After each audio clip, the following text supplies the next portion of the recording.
6 guarantees విషయానికి వస్తే పెద్ద దోకా అనిపించిందా అన్న మీకు ఎప్పుడన్నా?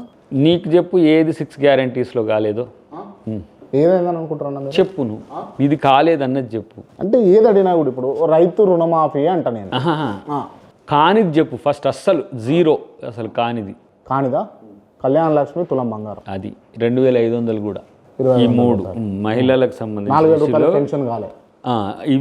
వీటి విషయంలో ఎకనామికల్ ఇష్యూసే బర్డెన్. మీకు మిగతా వాటి విషయంలో మనం రైతు రుణమాఫీ చేసినాము. 21,000 కోట్లు చేస్తే పంజాబ్ రైతులకు చేసినామా, కర్ణాటక రైతులకు చేసినామా? తెలంగాణ రైతులందరికీ చేసిరా? తెలంగాణ రైతులకే చేస్తూ తెలంగాణ రైతులు అందరికీ చేసిరా? అందరికి. ఇప్పుడు అందరు ఎలిజిబిలిటీ లేకుండా కూడా చేయమంటావా? ఎలిజిబిలిటీ లేకుంటే ఉన్న వాళ్లకు వంతుల వారీగా జరుగుతున్నది. 3 ఎకరాల వరకు వచ్చింది ఇప్పుడు నాకున్న సమాచారం. 3-5 ఎకరాలు రైతు భరోసాకు సంబంధించి కూడా జరుగుతుంది. కానీ ఇక్కడ అసలు మీరు ఆలోచిస్తుంది 21,000 కోట్లు చేసింది ఎటు పోయింది అనేది ఎప్పుడైనా ఆలోచిస్తుండ్రా మీరు? ఎవరికి చేసిండ్రు? అది చేసిండ్రా లేదా? ఇప్పుడు నేను చూసిన హరీష్ రావు మనోడికి ఏ ఊరికైనా పోదాం, ఆ ఊర్లో 100% రైతు రుణమాఫీ అయింది అని అంటే నేను ముక్కు నేలకు రాస్తా అంటుండు.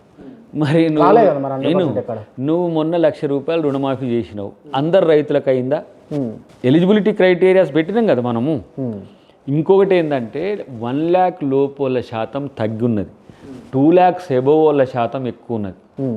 2 lakhs ఎబోవ్ వాళ్ళు ఇప్పుడు నీకు 5 లక్షలు అప్పు ఉంది, నేను ఇచ్చే 2 లక్షల కొరకు నువ్వు 3 లక్షలు గ్యారంటీ కట్టాలి. 3 లక్షలు కట్టలేకపోతున్నారు కాదు, ఇది సమస్య. 2,10,000 ఉన్నాయనుకో, 10,000 ఇమీడియట్గా కడితే 2 లక్షలు అవుతున్నాయి. మనం 2 లక్షల వరకు రుణమాఫీ అన్నాం, 100% రుణమాఫీ అనలే. ఇక్కడ మీరు కండిషన్స్ ఏమున్నాయి? ఫస్ట్ మనం ఏం చేసినాం? 99,000, 1,50,000, 2 lakhs. 2 lakhs వచ్చినప్పుడు కన్స్ట్రెంట్స్ ఏమవుతున్నాయి? 2 lakhs 1 రూపీ ఉన్నా 1 రూపీ కట్టాలి, 1 lakh ఉన్నా 1 lakh కట్టాలి, 10 lakhs ఉన్నా 10 lakhs కట్టాలి, అప్పుడు 2 lakhs అవుతాయి. సో ఇట్లా కాకుండా అసలు మాకు గానే కాలే ఇట్లా ఇప్పటి వీళ్ళు అంటున్నారు. మరి ఇప్పుడు ఇది రుణమాఫీకి సంబంధించినటువంటి అంశము. ఇప్పుడు తులం బంగారం ఎప్పుడు ఇస్తారన్నా? తులం బంగారం 2,500, ఇంకొకటి కాదు ఏంటి స్కూటీ. ఇవి ఈ ఫినాన్షియల్ ఇయర్ బడ్జెట్లో మీరు 19th దానికి సంబంధించిన అలొకేషన్స్ రావచ్చు. ఎందుకంటే దీనికి కారణం కూడా నేను మళ్ళీ నువ్వు బడ్జెట్ లేదని చెప్పి తప్పించుకోకన్నా అని అనకుండా, మనం రెవెన్యూ రిసీట్స్ తగ్గడం ఒక ఎత్తు అయితే అప్పుల వడ్డీకి కట్టేది కూడా ఒక పథకం 53,000 కోట్లు పథకం అడిగినా కూడా క్లియర్గా తెలంగాణ రాష్ట్రం అప్పులకు. ఇప్పుడు కాదు మనం ఒక మాట, ఇప్పుడు విను, గ్యాస్ సిలిండర్ ఇస్తున్నాం, మరి సబ్సిడీ మీరు 400 ఇస్తుండ్రా 500 ఇస్తుండ్రా అని అంటున్నావా నువ్వు? ఇప్పుడు మీరు ఎన్ని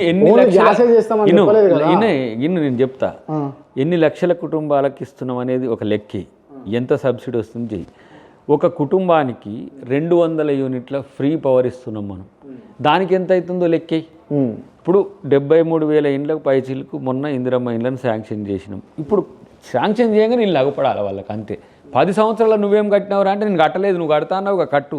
ఏదో వెనకటి సినిమాల బాబు మోన గుట్టను మోస్తా అంటాడు, బాగా తిండి పెడతారు మనోనికి, దంచి పెట్టి చికెన్ మటన్లు అన్నీ పెడతాడు, పోగానే ఆడ పోయి వంగుతాడు, వంగి ఈ బుట్ట నా భుజం మీద పెట్టినట్టు అన్నట్టుంది. ఇప్పుడు పథకాలు ఒక నియోజకవర్గానికి 3,500 ఇండ్లు ఇవ్వాలనేది లక్ష్యం. మొదటి దశలో 94,000 అనుకుంటే 74,000 శాంక్షన్స్ ప్లాన్ చేసిండ్రు, అవి వస్తాయి. దానికి కూడా చెప్పినాం 5 లక్షల రూపాయలు జనరల్ పీపుల్, జనరల్ ఇండ్లకు, ఎస్సీ ఎస్టీలకు 6 లక్షలు. ఇది మీ ఖాతాలో ఎవరైతే శాంక్షన్ అయితే వాళ్ళ ఖాతాలో ఫిక్స్ అయ్యి లెవెల్ 1 బునియాది లెవెల్లో, లెంటల్ లెవెల్లో కొంత బిల్ రిలీజ్ అవుతుంది, పైన స్లాబ్ తర్వాత ఇట్లా ఒక ఊరికనే 500 లక్షలు తీసుకొని అమ్ముకుంటానికి తింటానికి కాదు. మీ ఇష్టం వచ్చిన భూమిలో, మీ భూమిలో కట్టుకోండి, మీరు ఎಷ್ಟన్నా కట్టుకోండి. ఈ ఫెసిలిటీ ఇచ్చినాం మనం.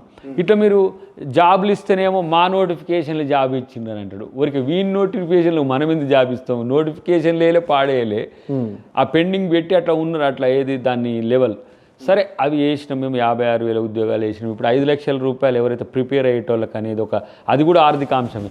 కొంచెం ఆర్థిక అంశాలతో కూడుకొని ఉన్నాయి, స్లో అవుతున్నమాట వాస్తవం. అది ఈ ఆర్థిక సంవత్సరం నుంచి వాటిని బూస్టప్ చేసి ఇప్పుడు మనం ఎంత 33 జిల్లాల్లో 33 నియోజకవర్గాల్లో మనము ఇంటర్నేషనల్ స్కూల్స్కు శాంక్షన్స్ ఇచ్చినాము. 200 200 కోట్లతో.